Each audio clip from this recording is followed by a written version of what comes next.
Hi there. Right.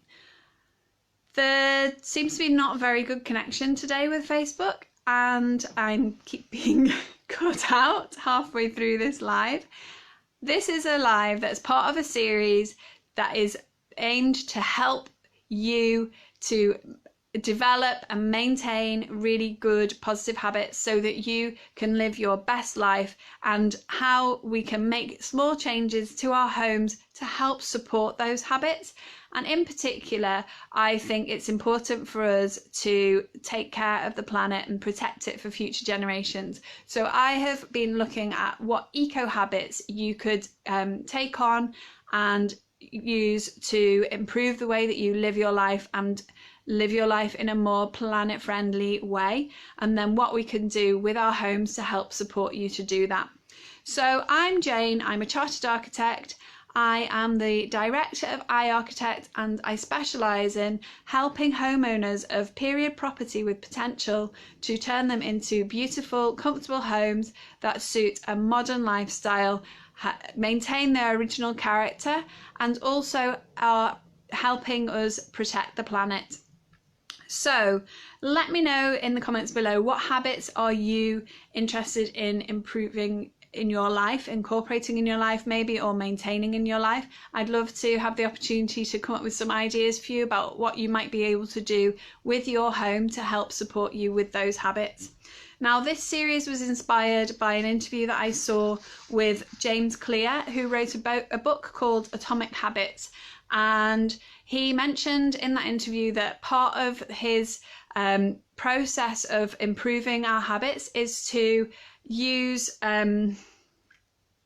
put fewer steps between you and the habits that you want to do, and put more steps in between you and the habits that you want to stop doing. So I think there are lots of ways that we can change our home and make that our lives easier and help us to live the life that we want to live.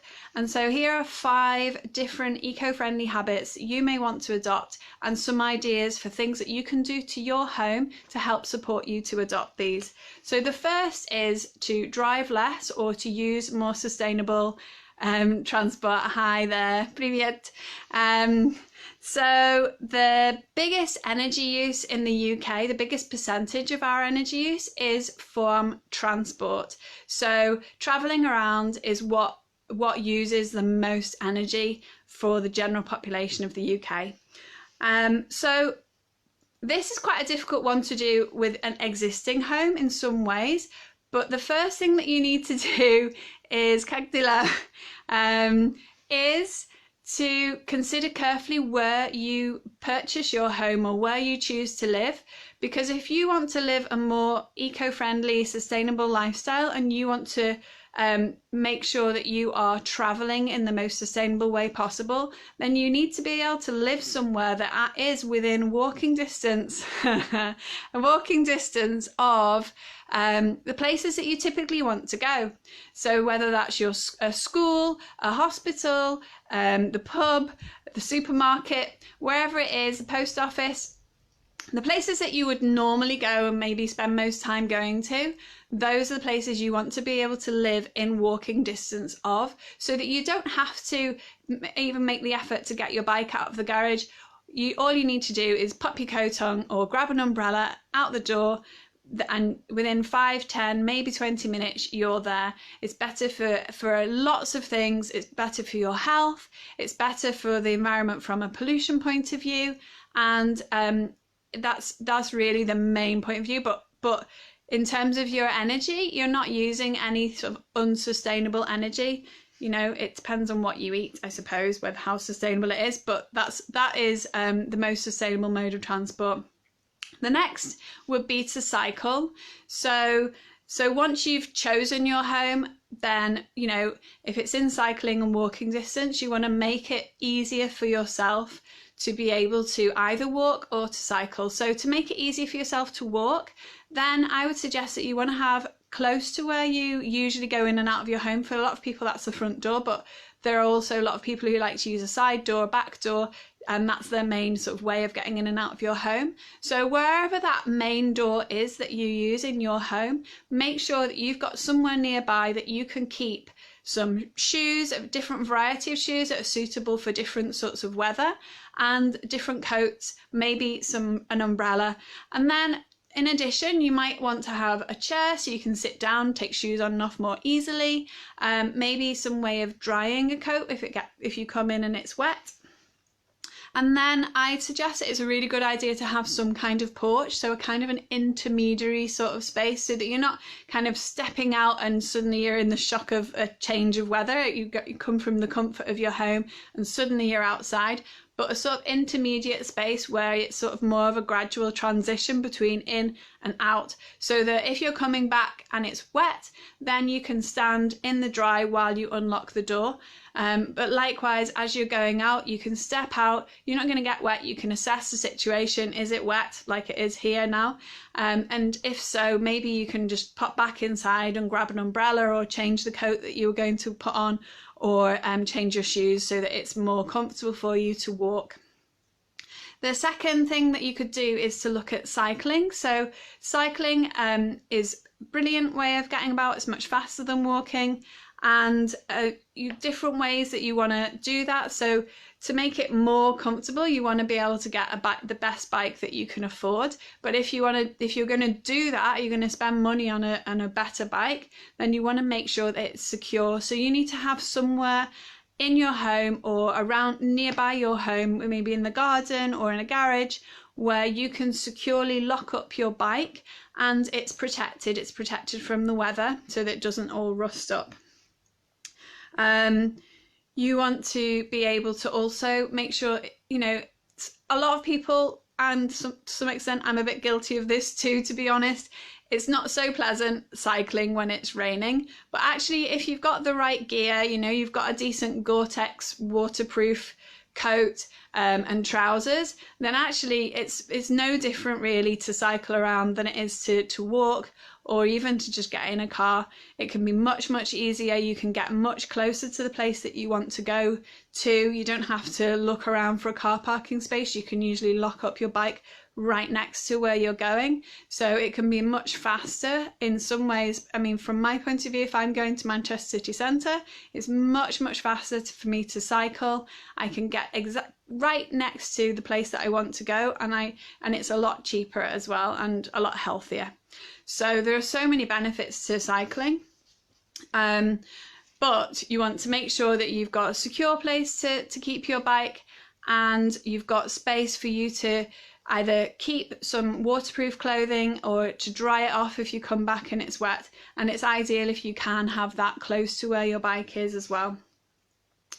The next thing would be to look at public transport. So obviously that really depends on the location of your home. If you've got public transport nearby, that's great. Trams, trains are brilliant. They're the next best thing really to walking and cycling. But if you don't have that and you need to use a car, then you need to be looking at the more eco-friendly types of cars, and maybe looking at some sort of an electric car would be an option. If you're going to go for an electric car, then perhaps to your home you want to look at also getting some photovoltaic panels, and you need to get some sort of a charging point so that you can plug your car in and recharge it. And doing that sort of during the day using your own photovoltaic panels is likely to be the most sustainable way to do that. So that's all with the driving and the walking and the cycling. So sustainable transport, those are different ideas for what you could do to your home. The second habit would be to use less energy, and in particular looking at electricity. So the simplest way to make it easy for you to use less electricity is to swap out less efficient appliances for more efficient appliances. And this way, you can carry on using your appliances, and they're automatically going to be using less energy each time you use them Obviously, you know, you want to be running washing machines and so on full rather than half. Using eco options on your, so you're using lower temperatures and so on where you can. But those are all really related to a bit more to behaviour change. But in terms of how your home can support you with behaviour change and make it easier for you to do that, simply swapping out inefficient appliances for more efficient appliances is automatically going to make it easier for you to be more energy efficient with your electricity. Another thing that you can do, which is a really quite a bit more of a bigger piece of work, is to get an electrician, and if you're having your home rewired, then you could get a big circuit where a lot of the sockets that you would normally use to say plug in televisions, plug in chargers for your phone or iPads or whatever, your laptop, all these different things that you would normally plug in, if you've got them all on the same circuit, and then you can have an override switch. If you have that override switch next to the bottom of your stairs or next to your front door, then you could switch that, click that switch off, and automatically you can turn off everything that you don't need to be on. So you can leave the house, turn everything off without having to go around and unplug everything. So it's so much easier way of being able to reduce your energy use, and that would really help support you. I mean, it's a bit like as you walk out of the room, turn the light off. Obviously you want the light to be next to the door and easy to turn off, but you can do the same thing in a sense with an override switch that switches off all your sockets. Or, you know, you obviously don't want sockets like your fridge and your freezer, you want to have those on a different circuit so they're not being turned off automatically. So it would be something that would take a bit of careful thought. And obviously, unless you're completely rewiring and rejigging your home's electricity circuits, it's not something you're likely to want to do. But if you are doing that work out anyway, then to think about these different things that you could do with your electrics to make it easier for you to use less power would be a really simple thing to do relatively if you're having the work done already. Another thing you can do is to, if you're looking at reconfiguring your home, is to make sure that you've got enough windows and roof lights so that you've got plenty of natural light coming in. If you've got plenty of natural light, then you're not going to feel the need to turn on electric light during the day. Obviously at night you are, but not during the day, and that way you can reduce the use of electricity. And also, if you change all your standard light fittings for LED and more eco-friendly versions, more energy efficient versions, again you'll be using a lot less electricity, and you almost don't need to think about it. Where you're something that can make it, you know, something that's really, the effort of flicking a switch on and off is not that great.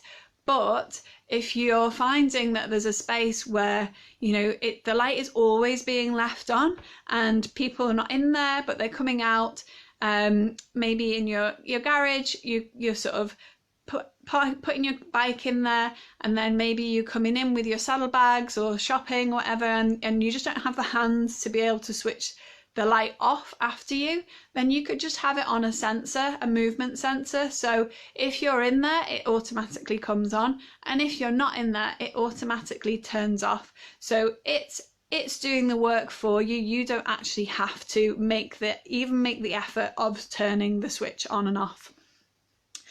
Let me know if you're planning to make any changes to your home. I'd love to know if you think you might like to make changes to your home that will help you reduce your impact on the planet. Let me know if you're planning to do that, and if you are, what sort of changes you might be considering. The third eco habit I'm looking at today is to use less energy, and particularly to use less gas. So domestic heating is about pretty much the second, well, domestic energy use in total is the second biggest use of energy in the UK, but of domestic energy use, heating, space heating and water heating are the biggest uses of energy, and by far and away the type of fuel that most people in the UK use is gas to do that.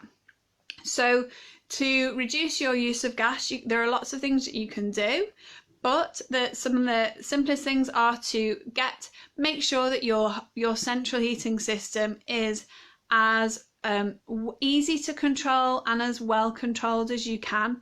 So make sure you've got different zones set up, you've got a good programmer, perhaps one that you can just use remotely when you're not at home. You can check the app, and is anybody at home but the heating's still on, you can turn it off while you're not even there.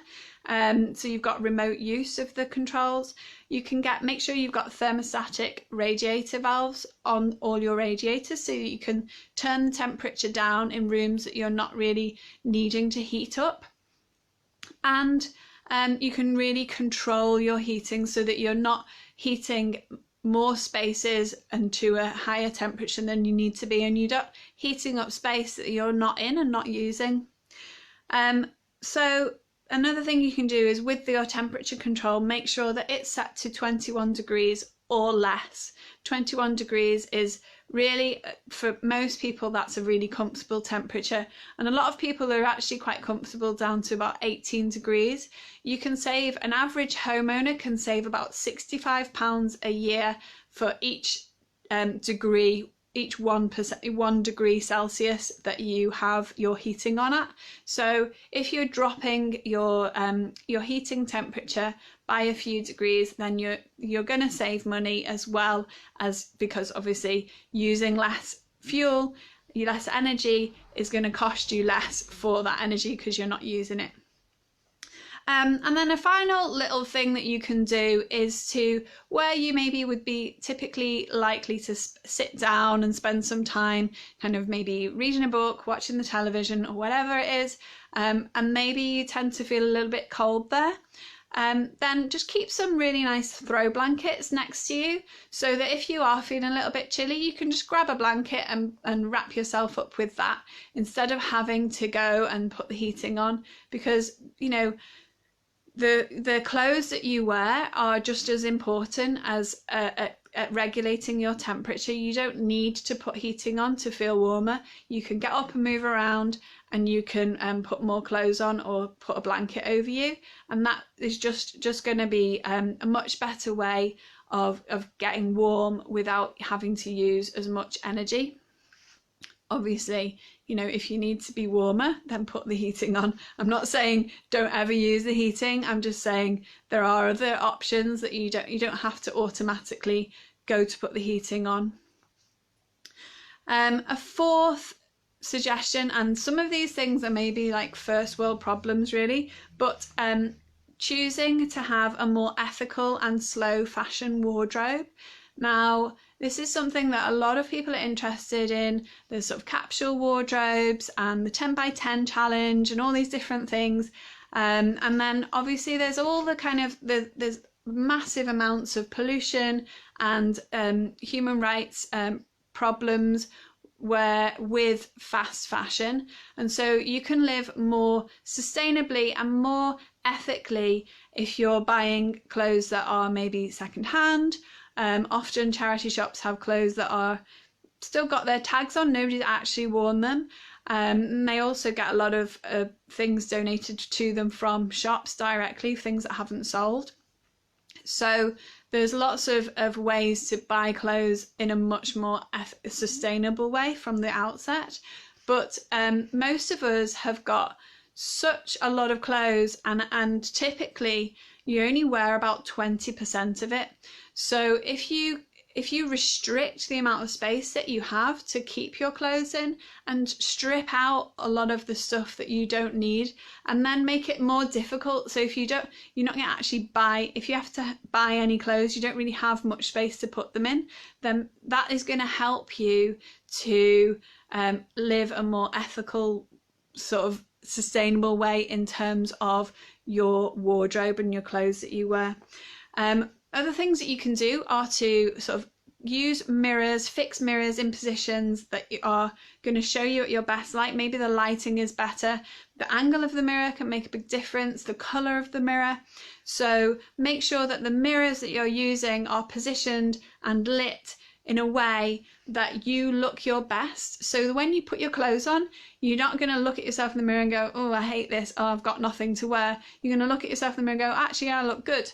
And you're going to go on and be happy and not feel the need to then go out and buy some more clothes because you're not feeling comfortable in the clothes you wear. Make sure that what you're seeing in the reflection is actually as good a positive reflection of yourself that makes you feel better, not worse about yourself. Another thing that you can do is have a really small laundry bin. I know this sounds a bit strange, but if you have a small laundry bin, then it fills up more quickly and you have to do the laundry more frequently.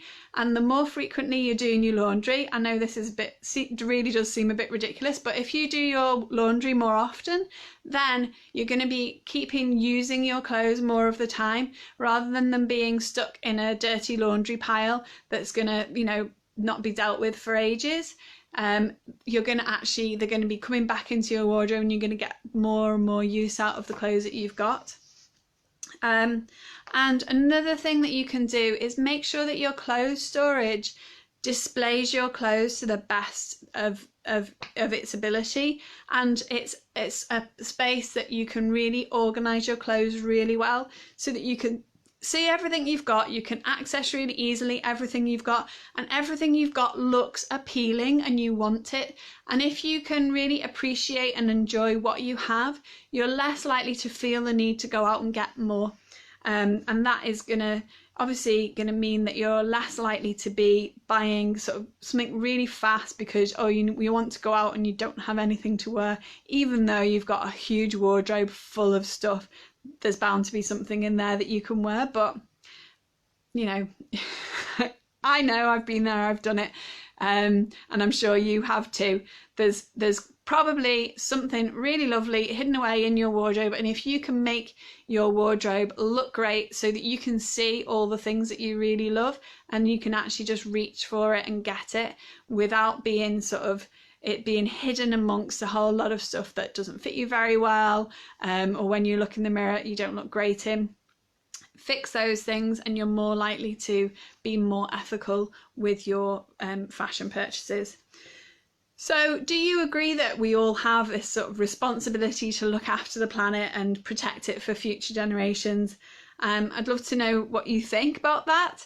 And please do let me know what eco habits you're thinking about adopting, and what changes you might like to make in your home to help you to do that. Or if you'd like some of my ideas for what you could do to help you adopt the habits that you want in your home, drop your eco habit aspirations down below in the comments, and I will come back to you with some different ideas, or I might use them to base future videos on.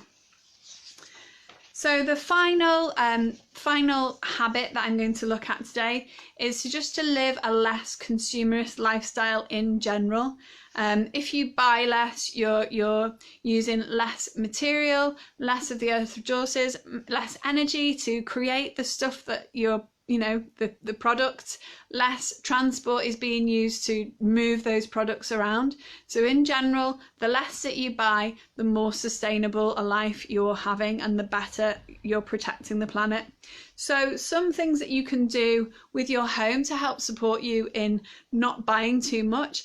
There's obviously this minimalist movement where you live with only what you need, or the essentialist movement, which is a sort of a similar but not quite the same idea, but very similar. Live with what you need. Minimalists are maybe trying to sort of whittle things down to even less. I don't know, to me they're more or less the same thing. Live with what you need, what you love, and what's going to give you the best opportunity for the best life that you can, rather than sort of living with excess. And ways that you can use your home to help support you to do that are to just have a smaller home. I know this sounds quite strange coming from an architect, especially an architect like me, where I actually work a lot with clients who are looking at extending their home. But one of the things that I do when I'm looking at homes is to explore ways that we can make better use of the space that's already there. And I've had several clients where I've actually advised that they demolish some of their home and make, maybe make more views of the garden, better connection with the garden, reconfigure the space that they've got so that it works better for them, and maybe even have less space. And that way they can actually have a much better life in the home that they've got. There's lots of examples of projects that I've done this for, and it's, it's not necessarily always the answer to build more space on. And especially if it's really not very well designed, that space is not actually going to serve you very well. You need good space that's going to work for you. So having a smaller house that's big enough for all your needs, but no more than that, is actually going to be better and help support you in living a more ethical and sustainable life.